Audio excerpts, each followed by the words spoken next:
All right. So first of all, guys, it's lovely to have the opportunity to speak to you guys today. I've been looking forward to speaking to you guys. There's been a couple of things actually that we will address today, and a couple of these points were raised actually as I was coming into the building. One is about why, for example, we should speak about history, or specifically why we should speak about black history. The other is around the use of the N-word, which we're going to explore today. And the other thing is about Black History Month and why there's only, say, 1 month of the year to study black history, right? Now, our head teacher said that word. So did Ellen. All right. So did. Well, I don't know where he's gone. All right. You know. Sorry, what's your name? Members of our staff said. What's your name? Teach him. Just Sam. What, Sam? Joe. Joe. So what we're going to do, Joe, I'm going to talk for a short while, and then every so often, I'm going to have a chance. I'm going to give you guys a chance to ask questions, and we're going to explore certain things together. All right. Now, one of the reasons why I was quite interested to speak to you guys today is to speak about why I got interested in black history. Now, when I was 15, about the same age, how old are you guys now? 15, 16. The representation of black people is very, very different to what it is today. Now, it could still be improved today, but back then it was very different. I'll give you an example. On my first day of school when I was 11, 12 years old, I was asked what drugs I sell, what gang I was a part of. I was asked if a certain footballer who was also black was my dad. I had my phone number shared around the class, and I received pictures of monkeys sent to my phone as a way to torment me. By the time that I was 16, 17, I started to go to parties. On 2 or 3 different occasions, I was pulled out of these parties by grown men who wanted to beat me up just because of the colour of my skin. I had a man whose wife was refused to let his wife sit next to me on a plane purely because he thought I was going to harm her. And these things, these microaggressions, shape the way that people perceive you, and they shape the way that you then perceive yourself. Now, I started to become interested in black history because I wanted to view myself in a more accurate way. I wanted to understand exactly where my family come from and exactly the history of our people. Now, I'm going to use a metaphor to explain to you once again why I think history is important. Put your hands up if you like football. Okay. What's your name, please? Excuse me. You there? What's your name, please? Shaquille. Shaquille? Yeah. Okay. So Shaquille, name me a footballer who you like. Sorry? Bappe. What's his name? Bappe. Bappe. Yeah. And when you see Bappe play, does that change the way that you play? Sorry? I think so. Okay. So most people would say, so for example, I used to box. And when I used to watch Muhammad Ali fight, that used to change the way that I used to fight. And the reason why is because when you see people who you admire do great things, it then enables you to do great things. Does that make sense? Shaquille?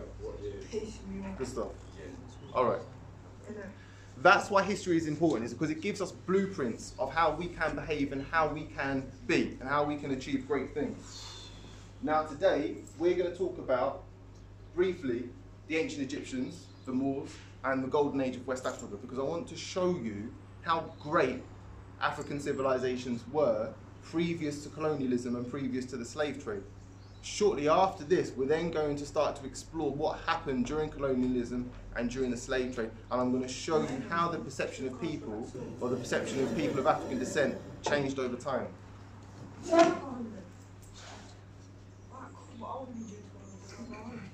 Alright. So, around 5000 BC, 7,000 years ago, we have King Narmer from the Sudan. The Sudan is in northeast Africa. He took his people and he marched into what is now today Egypt. And not only did he do this, but he built up the banks of the Nile, which enabled them to irrigate the land and enabled them to farm. Now at that point in time, more people were able to be fed than any other people, per acre of land, than any other people previous to this. Now, what this actually enabled people to do is it enabled people to have time to sit down and think. It enabled them to work out the inner workings of the human mind. Because what you'll see here, and it's actually fairly evident if you view people on a day-to-day basis, is that we have a dilemma as human beings. because we've inherited primitive drivers. We've inherited anger, aggression, greed, selfishness, all of these things from our more primitive ancestors, our more primitive primates and before that. And what we now have today is a choice as human beings to look on these primitive drivers and decide who we want to be and whether or not we want to act on them. Now, one of the first people to view this and to view this dilemma were the ancient Egyptians. And the ancient Egyptians developed myths, many of the myths which are still in circulation today, which extrapolate or which explore this dilemma which we have. For example, when we have the myth of Horus, Set, Osiris, and Mother Isis. Now, during this time, we see some of the greatest architectural feats that have ever been created. 480-foot tall pyramids. And even today, people still don't know how these pyramids were formed and how they were built. Not only were they built incredibly tall, they were built with very advanced mathematical practices. They incorporate pi, the circumference of the earth. They incorporate astrology. And still today, these buildings can't be replicated. Now, when we look at what the Egyptians looked like and who they were described at the time as being Ethiopian. Ethiopian translates to blackface in Greek or Latin. That's how the Romans and the Greeks viewed the ancient Egyptians. These incredible feats that still can't be accomplished today were achieved by black people 7,000 years ago. And we still see some of the myths and some of the influence of these myths in circulation today. For example, if we go back a slide, we'll see the balancing of the heart. So the story of, like I said, that this choice that we have as human beings, whether to do right or wrong. In the afterlife, the ancient Egyptians believed that your heart would be weighed based on how good you've been. We then see that today in circulation as Lady Justice of our judicial system. They had the myth of the son, Horus, going into the underworld to rescue his father and shed light on the world, bringing a new to the old. This is a myth that later reoccurred in Christianity. Now, shortly after this time, or shortly after the collapse of the Roman Empire in about 400 AD, Western Europe was plunged into a dark age for 1,000 years. Dark ages meaning that nothing was written down, nothing much was accomplished. There was widespread cannibalism, feudal wars, and tribal conflict. However, at the same time, during this dark era to the Middle Ages, West Africa was enjoying a golden era. A person earlier mentioned Mansa Musa. There was more wealth in West Africa at the time than any other nation. We're going to talk about Mansa Abu Bukhari. Mansa Abu Bukhari was a Mansa, i.e. a king, in ancient Songhai. Mansa Abu Bukhari took a force of 2,000 ships in the Middle Ages and set westwardly in the Atlantic to the Americas. Now, what we later see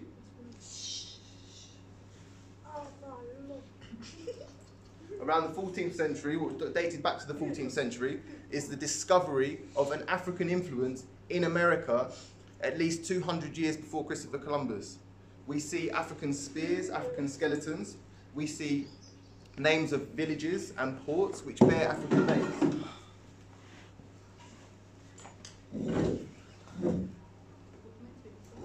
And then later, during his absence, his brother Mansa Musa, as you mentioned, inherited the throne.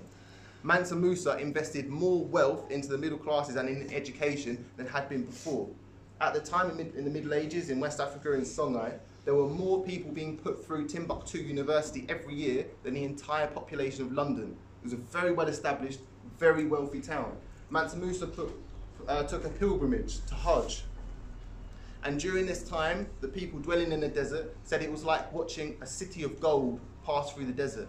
He spent so much gold in ancient Egypt that he collapsed their gold economy for around 10 years. And on the way back, he bought back up the gold at a cheaper price and took the gold back to Songhai with him. Now, even though this was Songhai's golden era, unfortunately, shortly after the death of Mansa Musa, the empire fragmented. It became not destroyed, but there was infighting amongst his descendants until West Africa was fragmented. Now, we're going to skip ahead a little bit. I'm going to go to talk about the fall of Africa. Now, we're skipping over the Moors. Now, I'm just going to summarise who the Moors were and when they came from, and how they influence our society today. Let's go back a couple slides. So these are depictions of the Moors here. If I just expand this a touch. So the Moors were essentially a multi-ethnic empire. They came from the Middle East first, after the death of the Prophet Muhammad. Muhammad said, seek knowledge to his followers, who were mainly Arabic at the time. Now, he forbid Muslims to fight other Muslims, which meant that these warring Arab tribes had to stop fighting amongst each other and expand out across North Africa. Shortly after the death of the Prophet Muhammad, we then start to see the Moors blending with the Berbers and the other sub-Saharan Africans of Africa at the time. They absorbed all of the knowledge from the Great Library of Alexandria in Egypt, and they started to march northwestwardly towards Morocco. Now, there was a man called Tariq ibn Zayed who took his army and he peered across the water from Morocco and he said, I want to capture that land. He captured that land, and that is what we've now called today Gibraltar. Gibraltar descends from the term Rock of Tariq, the Arabic for Rock of Tariq. Now, during this period, the Moors occupied Spain, so we had an African empire which was occupied in Spain for almost 1,000 years. And this is where we get a lot of our language and practices from.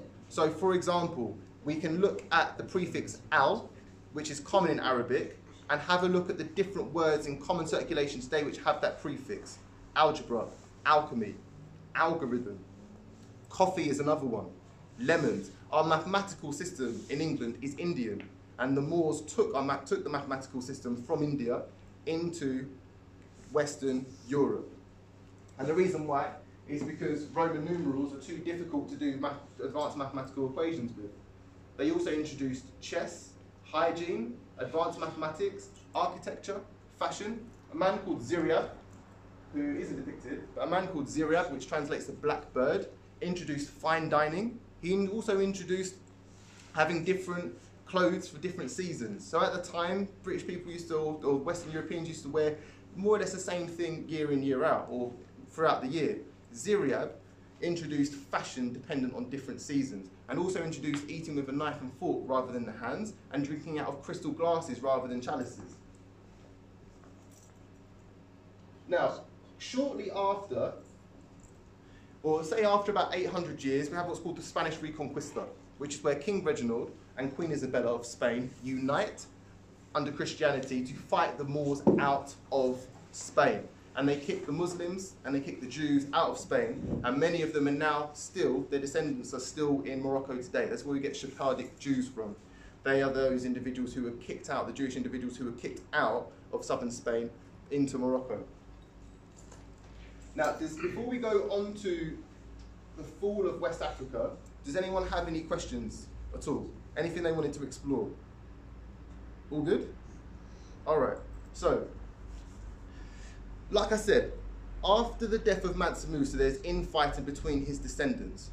Songhai is fragmented. It's not as organised as it used to be. Queen Elizabeth I allies with the Sultan of Morocco.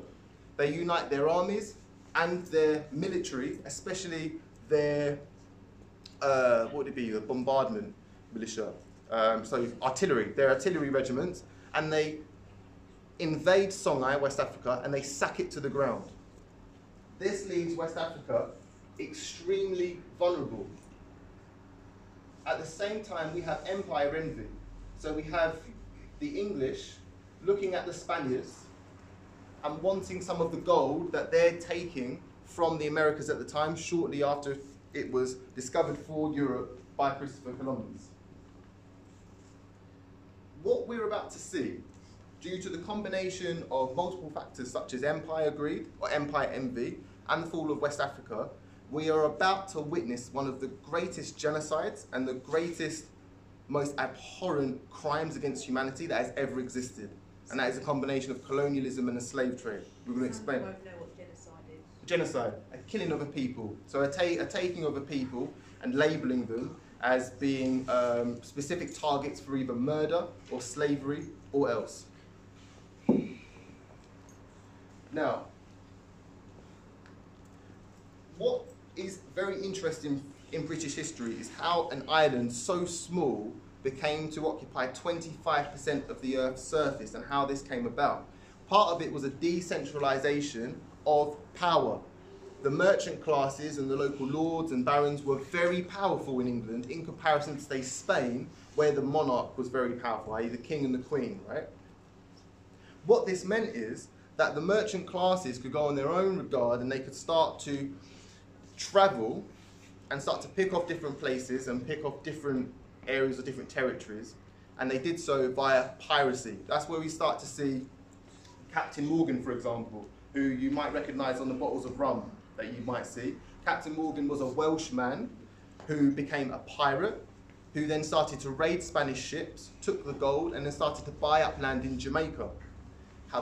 Jamaica's where my family are from.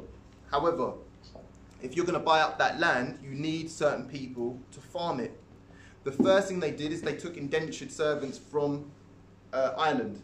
However, the Irish, because they weren't suited to hot weather, were killed very quickly by the heat and by the environment and by the tropical diseases. There is a story which has been passed down. After the genocide, after the mass killing of many of the Native Americans, the Western European monarchs and forces turned to the Pope. And because this is partly because of the uproar by the public at the time. The public was saying it's wrong to kill so many Native Americans. And the Pope turned to the monarchs and turned to the certain lords and barons and merchants and said, take the Africans, for they have no souls. This is where we see over 10 million people being taken from West Africa and taken to the Caribbean and to the Americas. There are a couple of ways that this occurred. First of all was slave raids. So you'd have pirates and merchants, and they'd organise local forces, and they'd go to coastal towns of West Africa, and they would raid the villages, and they would take individuals and put them on ships. Let me ask you this, how old do you think the average individual who was taken was? Any idea? Do you think they were over the age of 20? 12? 12, yeah, any other guesses? 18? Okay, cool, right. They were your age. They were 15. The average age of the individual who was taken from West Africa and shipped to the Americas was 15 years of age. Out of those 10 million who made it, there were another 5 million plus who died on the way over. And the reason why they died on the way over is because this is how they were laid out. I'll demonstrate. So, at the start of the slave trade, it took 3 months to cross the Atlantic. Now, in those 3 months, we have to remember that a lot of these individuals who were taken were prisoners of war. So they're prisoners of war between tribal infighting in West Africa. The prisoners of war were then traded amongst African tribes and then sold to the English. These were very war-hardy individuals, a lot of them, skilled in guerrilla warfare. If these individuals got loose on the ship, as did in 10% of the cases, they would often take over the ship and sail the ship back to Africa, back to their people. To stop them from doing this, for 3 months, they would be chained like this. For 3 months. How long do you reckon you could stay like this for? 10 minutes, yeah? And they were there for 3 months. On occasion, they were allowed out to the top deck to be able to exercise whilst where they were staying was washed out for hygiene reasons and for safety, right? But for the vast majority of the time, that's how they were kept. Now, over the 400 years period of the slave trade, the distance or the time taken to cross the Atlantic was reduced from 3 months to 1 month. And so it increased or decreased the likelihood of individuals dying on the ships. But for the first part, it was 3 months that you were chained down like that for. When you got to the other side, you would be essentially sold off as a slave. So you would have merchants who are often of English descent, the merchant classes, and they would inspect the Africans, and they would look at their teeth and have a look at their muscles, and they would see if they're healthy or not. one of the common observations that they found is that they didn't have any skin on their backs because of the friction between the ships and their back would rub their skin down to the bone.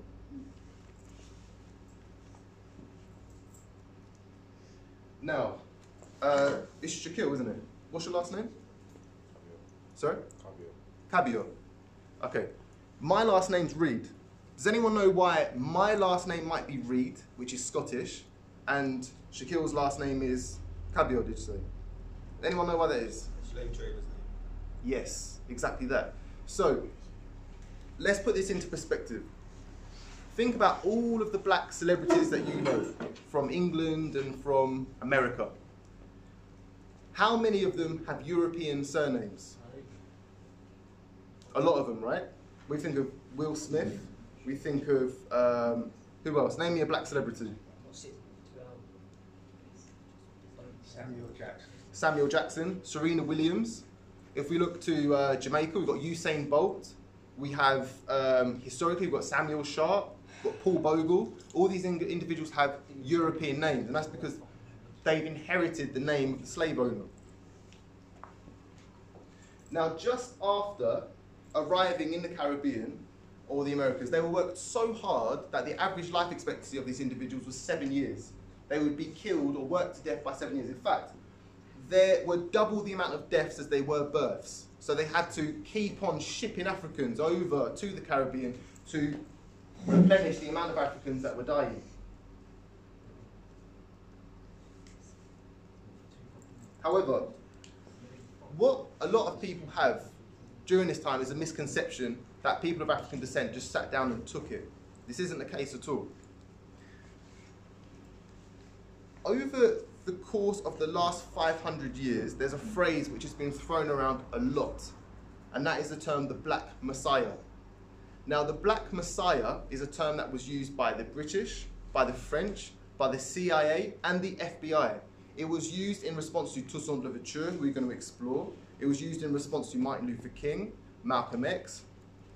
It was James Baldwin, Bob Marley. All these individuals who stood up against oppression were coined as being black messiahs, and there was pressure to make sure that a black messiah did not rise from the masses to take back freedom for black people.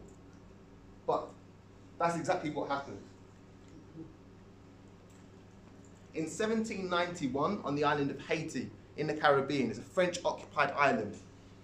It was providing more wealth for the French Empire than any other territory. A lady called Cécile Fatima, who was the descendant of an Italian prince and an African slave, teamed with a man called Dutty Bookman, who was a scholar from Gambia, who was taken to Jamaica and then later sold to France. They sacrificed a pig, they held essentially a party, a ceremony, and Cécile Fatima prophesied of a black messiah coming to their rescue, who was going to liberate them from slavery. The person who took up that call the most was what is, for me, one of the most formidable people that have ever existed, is Toussaint Louverture, who you'll see to the left-hand side and to the right-hand side there. Let me give you a little bit of a background on Toussaint Louverture. And this is why I think history is so fascinating, because it shows what we're capable of, if we truly put our minds to it in a very single-minded fashion. Toussaint Louverture was born a slave. By the age of 30, he bought himself out of slavery. By the age of 50, he had multiple businesses. He was also the grandson of King Alada, who was an African king. And by 51, he joined the revolution to fight for freedom on the island of Haiti. Toussaint Louverture is the reason, part of the reason, a big reason for the domino effect, which led to a widespread of liberalism throughout the Western world over the past few hundred years. Now, he was organised, and he organised his close companions rather than just a vast array of individuals. He kept those individuals close who he trusted, who were well educated, individuals who he could trust. About 30% of his army recruits were women, and many of them were also mixed race, and many of them later were also Polish or French. He was seriously wounded 17 times in battle. He had his teeth blown out of his mouth by a cannon. He had his hand crushed by a cannonball. Often, at times, he would ride 12 hours throughout the night, despite burning up a fever. And one of the things he said is, it's better that I suffer, but do good things.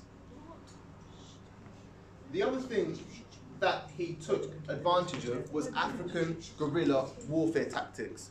Now at the time, Western Europe, in their army, would fight in formations. They'd march up, they'd line up, they'd pick a shot, boom, they'd reload, and they'd carry on marching. However, what was more traditional in West Africa at the time is the skirmish, hit and run tactics. What you would have in Jamaica and Haiti at the time is 3 people to a gun. One person to load, another person to shoot, and another person to aim. And they'd zigzag throughout the jungle.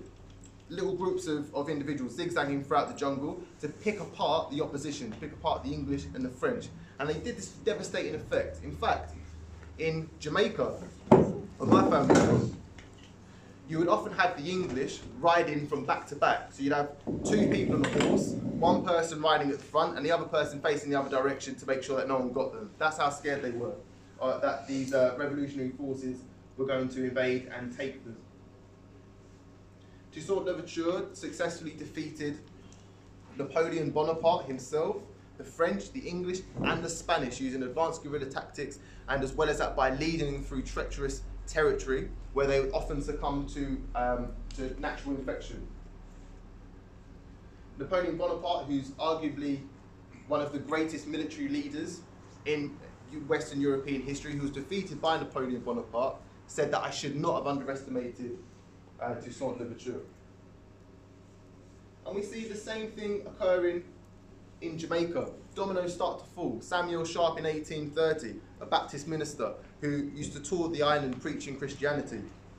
He spread a rumour that the English king had freed the slaves. What started off as a peaceful protest against slavery then became a rebellion of 60,000 Africans in Jamaica against the British. The next year after that, slavery was abolished.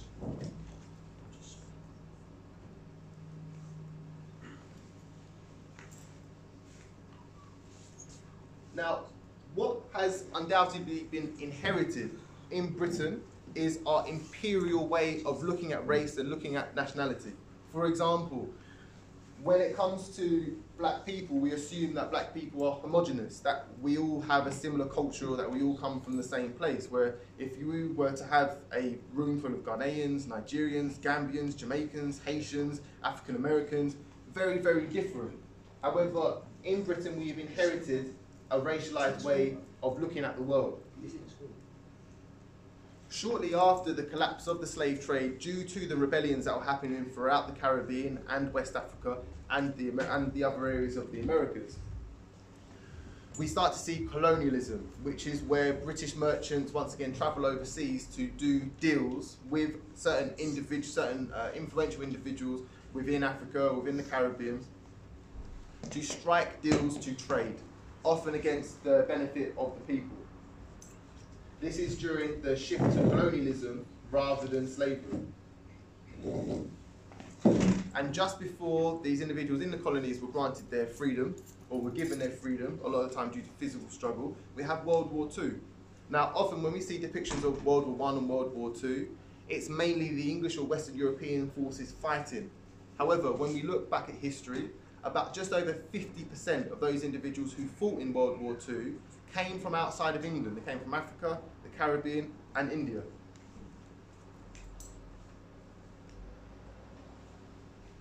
In fact, 2.9 million forces served in total of British troops, but there were 2.4 million Indians who served, 500,000 Africans, and 10,000 people from the Caribbean served in World War II. Shortly after World War II, when resources from England had been drained, there was a need for a greater workforce, and that's where Britain started to appeal to the old colonies. Now, they expected the Australians and the Canadians and the Americans to take up their call, but they didn't. Those who did take up their call were the Indians, Africans, those individuals from the Caribbean, such as my family, for example, and they came in masses to help develop and redevelop the UK. However, before they even docked, there were already petitions to send them back because of this racist attitude, or this racist attitude in Britain at the time.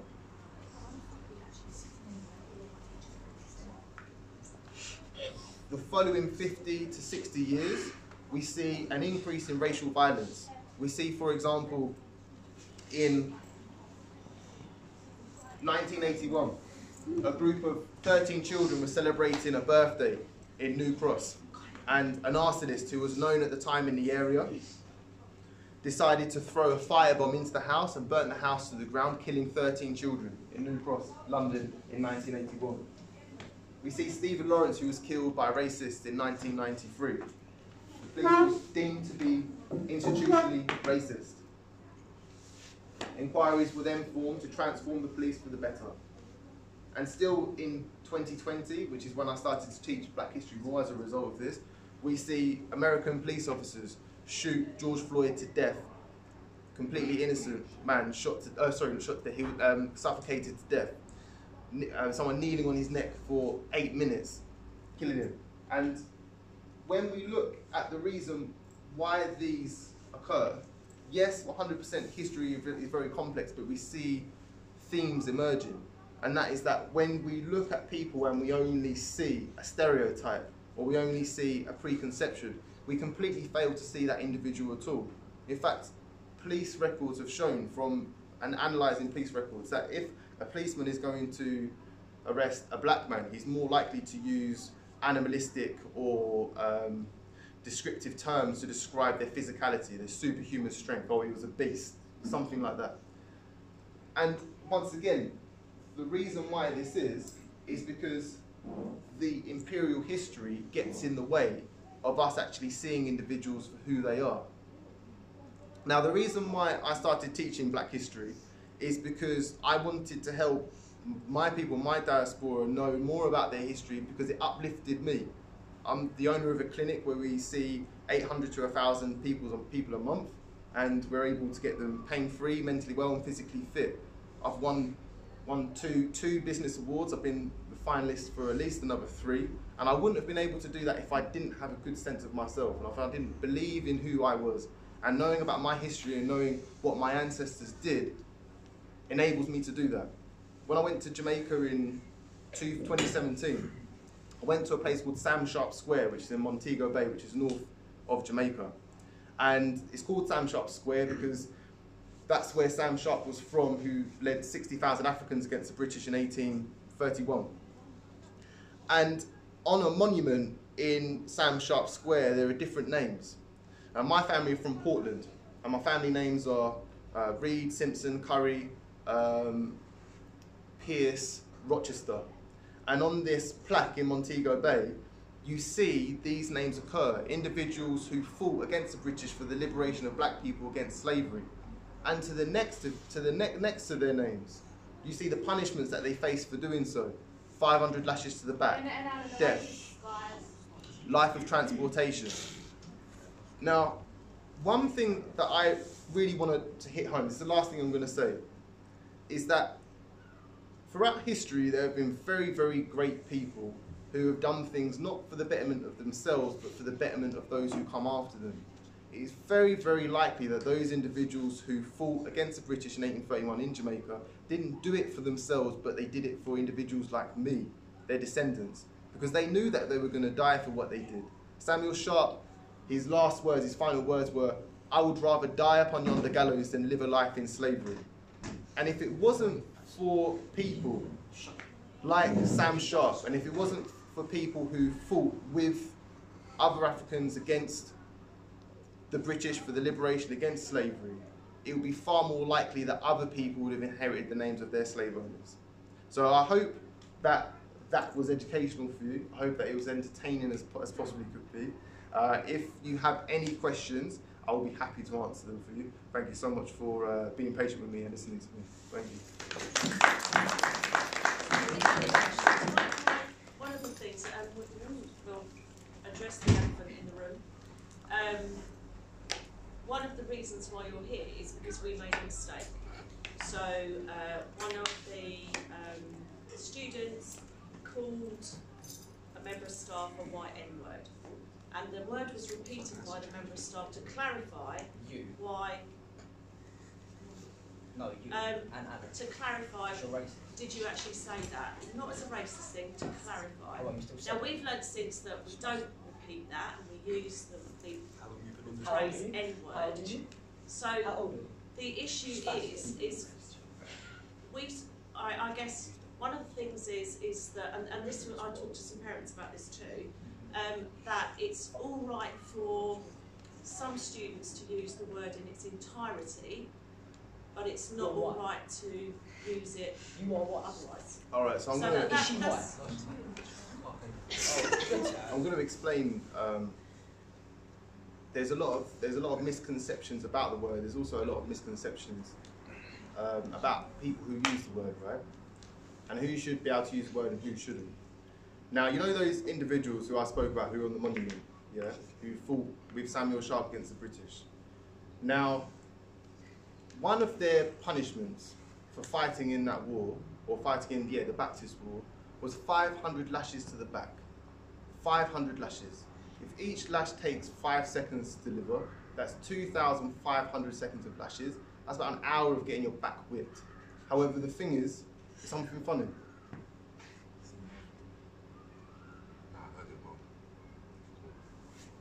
Alright, so the other thing is that these individuals weren't getting whipped by one whip, they're getting whipped by a cat of 9 tails. So those 500 lashes had 9 lashes attached to them. So that's 4,500 lashes to the back. It will turn your back into a bloody sponge. Now, these individuals lived being called the M-word, and they fought not to be called the M-word, not just for what it is, but also for what it represents. It's not, people think that the M-word is just a word. It's not just a word, it's the representation and the history behind it. There is no other word soaked in more blood than the M-word, and I hate hearing it. I detest it. I don't want to hear it by anyone. In fact, the last person who I had to confront for using it was a black person. I said, I am not that. I don't want to hear it. That is not part of my culture. And I'll go as far as to say all Jamaicans would say the same thing. You don't hear that word in Jamaica. In fact, there are documents dating back to a time during slavery where, because of certain hierarchy in Jamaica, certain people of African descent would use it against each other. Jamaicans decided at that point, and decided during their fight for liberation, to banish it from their vocabulary. They don't use it. People in Nigeria, Ghana, they don't use it.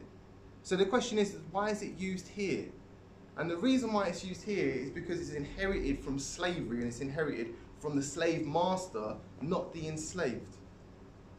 Now, I know that there's a certain populace of black people who think that it's all right to use it. And it's a complete farce. The reason why they use it is because they think that it's cool to use it. It's not cool to use it at all in any element. Now, one thing that we have to also address is whether it's the usage of the word, which is bad, or whether it's the intention of the word and the belief systems behind the word. Now, for me, I don't want to hear it at all. And if anyone does use it around me, even if they're repeating what someone says, I will politely ask them, please, I understand that you're just repeating what someone else has said, but I don't want to hear it. However, the individuals who have used that word against me in my time and my life are the group of men who tried to drag me out of a party to give me a kick-in when I was 15, 16 years old. It was the kids who would jump me after school and use it, trying to hurt me. Individuals who would try and rile me up to become as violent as they thought I should be as a black person. Now, I think there is a little bit of a trend as well, especially today, of ethical purity. And if you can just nail someone, and if you can just point at them and say, yeah, you're bad, or you're this, or you're that, then you think that that makes you have some type of ethical or moral standing for you to talk down to other people. But I think what is far more important is to have a conversation and to try and assess true intent.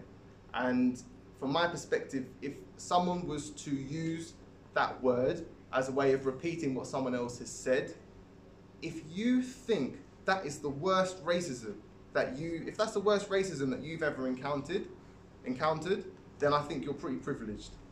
However, 100%, that person should be able to say, excuse me, I would rather you not use that word in my presence. but it's the intention and it's the context of the word and the historical content of the word that makes it so disgusting. So that's what I would say. Has anybody else got any other questions?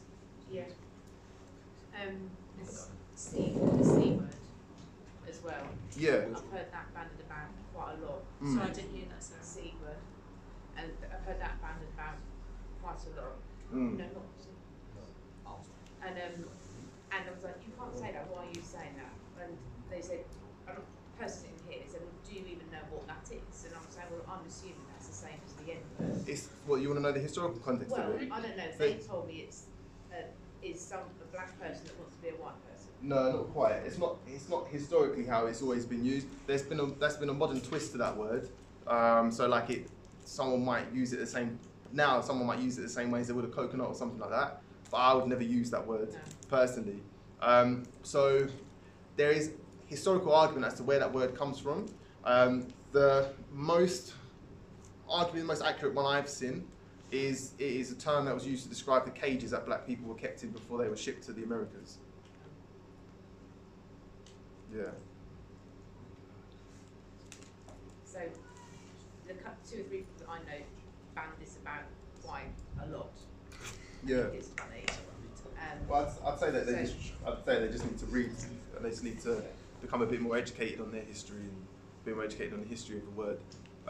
And once again, it's just such a shame, and it's so wrong for people who could be bettering themselves and bettering not just themselves but their people by producing the best that they could possibly produce from themselves, to be engaging in wordplay. As this is my word, you can use. Yeah, I can use it, but you can't. Yeah. It's I think. Also, the other thing is it's quite pacifying. It's in a sense that, and this is one of the ways I interpret it, right? Is that how can you view yourself so lowly that it's okay for you to use a disgusting term against someone who looks like you, as long as someone else who doesn't look like you can't use it against you? I think it's quite pacifying. I think it's quite sad. It's quite depressive. So, yeah, that's my opinion. And I think actually that was part of the issue too later, was that there was a conception that actually that was an all right word to use amongst each other. Whereas in my view, nobody should be using it. It's not a word I want to hear in school. Yeah, so the difficulty comes now. Whereas whose place is it to say who can use the word and who can't, right? And I mean, it's difficult. If it was me, I would say no one can use the word, but that's much easier for me to say because I'm part of the same diaspora. So then I suppose your next best option is to get people like me to talk about it. Because we do want to get it right, you know, it's not something that we want to keep coming up against over and over again. We do want to get it right. Yeah, I think, yeah, but I mean, the way that you're describing it makes me think as to whether it's actually about the word or the historical context itself, and whether it's more about a power play with words, which is quite sad. There's a lot of, between the two that I'm thinking of, and actually neither of them are here at the moment, and 2 boys, there's an awful lot of what they would call banter, but it then gets towards more and more, yeah, to the point where you go, you can't say that. Well, this is another thing that I wanted to talk about, right? Is once again, black people aren't homogenous, right? So culturally, my family from Jamaica would be very different to say a Nigerian or Ghanaian, someone from Cameroon, etc. Right now, like my last name is Reed, and the reason my last name is Reed is because I'm the descendant of individuals who were enslaved, who heard that word on a very regular basis, right? Now, other individuals from, say, the West African continent, they have different names because they're descendant of individuals who weren't enslaved, right? Now, my family and people who I descend from fought hard not to be called that word, and they made the decision after that not to use that word. So how is someone who is not the descendant of a slave going to argue that it's their right to use it when people 200-300 years ago had fought not to use it at the time when they were actually enslaved? However, that's a conversation that needs to happen within the community, rather than individuals outside of the community saying that to people within the community, in my opinion. I didn't even know that. Right. About names. Okay, yeah. No idea. Yeah. When you said that, why my name is, I thought, well, perhaps your dad was Scottish. Scottish, no, yeah, so It's you. the so-called ritual is that as soon as you were captured, they started to brainwash you. So they would beat you to the point where you would no longer say your name, you would no longer worship your God, and you would have to practice, say, Christianity, and you would have to adopt a new name. And if you were to try and use your old name, or you try and pray to your old gods, you would be beaten or whipped for doing so. Yeah. Right. Any other questions? Okay, thank you very much. Pleasure. No problem. Cheers. Okay, you need to go back to your form rooms, please.